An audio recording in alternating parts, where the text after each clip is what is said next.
एक रात मिस्र के बादशाह फ़िरौन ने एक ख्वाब देखा कि शाम की तरफ से एक आग आई और उस आग ने तमाम किप्तियों के घरों को जला डाला, जबकि बनी इसराइल महफूज रहे।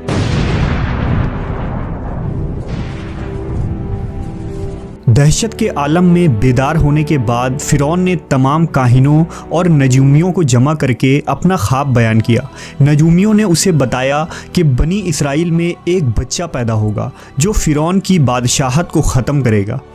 वो बच्चा कौन था और उसने फ़िरौन की बादशाहत का ख़ात्मा करके मिस्र की तारीख़ को कैसे बदल डाला। इस वीडियो में हम फ़िरौन के इस ख्वाब और उस पुरअसरार बच्चे के मुताल्लिक जानेंगे।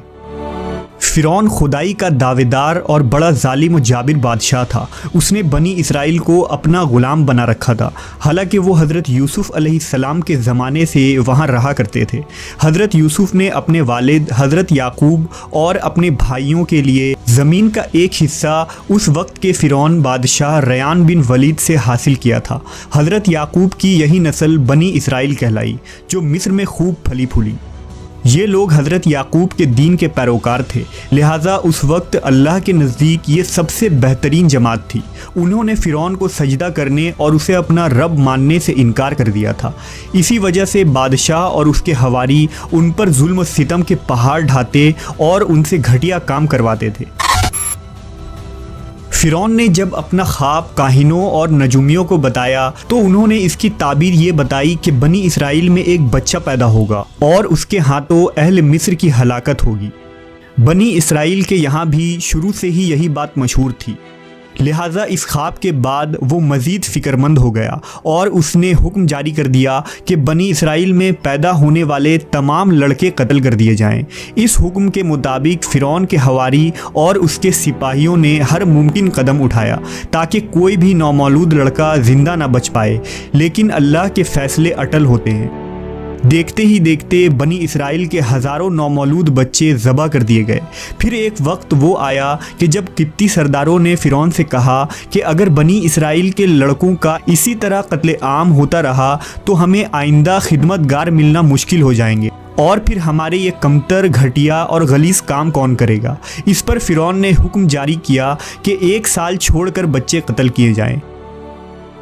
इन दिनों हज़रत मूसा की वालिदा अपने हमल के इब्तदाई दिनों में थी। अल्लाह ने उनकी हिफाजत का सामान इस तरह फरमाया कि उनकी वालिदा पर मामूल के मुताबिक हमल के आसार ज़ाहिर नहीं हुए, जिनसे आप फ़िरौन की छोड़ी हुई दाइयों की निगाह में ना आई। उन्होंने इस बात को छुपाए रखा यहाँ तक कि पैदाइश का वक्त आ पहुँचा और उन्होंने बच्चे को जन्म दिया। इस बारे में सिवाय करीबी लोगों के कोई नहीं जानता था। नजूमियों ने फ़िरौन को इत्तला दी कि बच्चा पैदा हो चुका है। इस इत्तला ने फ़िरौन को बदहवास कर दिया। उसके सिपाहियों ने घर घर तलाशी शुरू कर दी। हज़रत मूसा के भाई हज़रत हारून साले अमान में पैदा हुए थे, जबकि हज़रत मूसा कत्ल वाले साल में पैदा हुए। हज़रत मूसा के वालिदैन सख्त परेशान थे। 3 महीने तक उन्होंने हज़रत मूसा को छुपा कर रखा, लेकिन ज़्यादा अरसा तक बच्चे को शाही जासूसों के नज़रों से छुपा कर रखना मुमकिन न था। फिर भी वो अपनी पूरी कोशिश करती रही, यहाँ तक कि उनके पास अल्लाह का हुक्म आ गया। ये हुक्म अल्लाह ने उनके दिल में डाला था, यानी अलका किया था।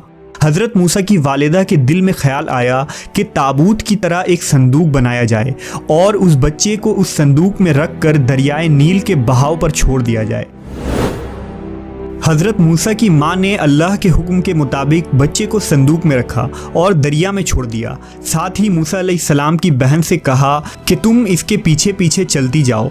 लिहाजा वो दरियाए नील के मौजों में चले और उनकी बहन किनारे किनारे चली, अपने भाई की निगरानी करती जा रही थी कि दरिया में डालने के बाद वो कहाँ जाते हैं। संदूक बहता हुआ महल के तालाब में पहुंच गया। वहां फ़िरौन की बीवी मलका और खादमाएं लुत्फ़ अंदोज़ हो रही थी कि संदूक पर मलका की नज़र पड़ी। उसने कनीज़ों को हुक्म दिया कि संदूक को तालाब से निकाल लाओ। संदूक खोला गया तो इसमें एक हसीन और तंदुरुस्त बच्चा आराम से लेटा हुआ अंगूठा चूस रहा था। मलका बहुत खुश हुई, उसकी आंखों में ममता उतर आई। शफ़क़त और मोहब्बत से बच्चे को गोद में ले लिया। मलका ने सोचा कि उस बच्चे को बेटा बनाकर पालना चाहिए। महल में किसी ने खदशा जाहिर किया कि ये बच्चा बादशाह की सल्तनत को ख़त्म करने का सबब भी बन सकता है। फ़िरौन के दिल में भी ये ख्याल आया कि कहीं ये बच्चा बनी इसराइल का वो लड़का ना हो जिसके बारे में नजूमियों ने पेशन गोई की थी। लेकिन फिरौन की बीवी ने कहा, यह भी तो हो सकता है कि ये बच्चा हमारी आंखों की ठंडक बने या हम इसको अपना बेटा बना लें। इस पर फिरौन ने कहा, यह सिर्फ तेरी आंख की ठंडक है, मेरी नहीं। मैं नहीं चाहता बनी इसराइल का कोई बच्चा मेरी निगरानी में पले, लिहाजा ये सिर्फ तेरी ही आंखों की ठंडक है। हज़रत इब्ने अब्बास फरमाते हैं कि अगर फ़िरौन ये बात कह देता कि ये मेरी भी आंखों की ठंडक है तो अल्लाह ताला उसे हिदायत दे देता, लेकिन उसने ये कहा कि ये सिर्फ तेरी आंखों की ठंडक है। मलका ने इस बच्चे का नाम मूसा रखा, जिसके माने हैं वो शख्स जो पानी से निकाला गया हो। बच्चे को जब महल में ले जाया गया तो उसने दूध के लिए रोना शुरू कर दिया। बच्चे के पास दूध पिलाने वालियां लाई गईं, लेकिन बच्चे ने किसी औरत का भी दूध न पिया। जो औरत भी आपको दूध पिलाने की कोशिश करती नाकाम हो जाती। इधर मूसा अलैहिस्सलाम की बहन दूर खड़ी ये सब देख रही थी। मूसा अलैहिस्सलाम की बहन ने फिरौन की बीवी से कहा, क्या मैं तुम्हें ऐसा घर ना बताऊं जो इस बच्चे की तुम्हारे लिए परवरिश करे और इस बच्चे की खैरख्वाह हो, इसलिए कि वो एक गरीब घराना है। जब उन्हें मालूम होगा कि ये बच्चा फिरौन के घर से आया है तो उन्हें इनाम व इकराम मिलने की उम्मीद रहेगी। इस घर में नेक सीरत खातून है, वो इस बच्चे को बखुशी दूध पिलाना कबूल करेगी। फिरौन की बीवी ने कहा, चलो ठीक है। लिहाजा आपकी बहन उन्हें घर लेकर आई। वालिदा मोहतरमा ने बच्चे को दूध पिलाया तो आपने फ़ौरन दूध पीना शुरू कर दिया। अब चूंकि बच्चे ने किसी और का दूध पीना कबूल नहीं किया था, इसलिए वो खुद बच्चे को लेकर आते थे। इस तरह मूसा अलैहिस्सलाम की वालिदा का बेहद एहतराम होने लगा। इस तरह हज़रत मूसा अलैहिस्सलाम शाही महल में परवरिश पाकर जवान हो गए और पूरे तवाना हो गए। लिहाजा अल्लाह ने आपको नबूवत के मनसब पर फाइज किया। आपने बनी इसराइल को फ़िरौन से आज़ादी दिलाई और मिस्र से निकल गए। फ़िरौन बनी इसराइल को ख़त्म करने के लिए लश्कर लेकर रवाना हुआ। जब बनी इसराइल बहर अहमर के करीब पहुँचे तो अल्लाह ने उनके लिए दरिया के बीच से रास्ता खोल दिया।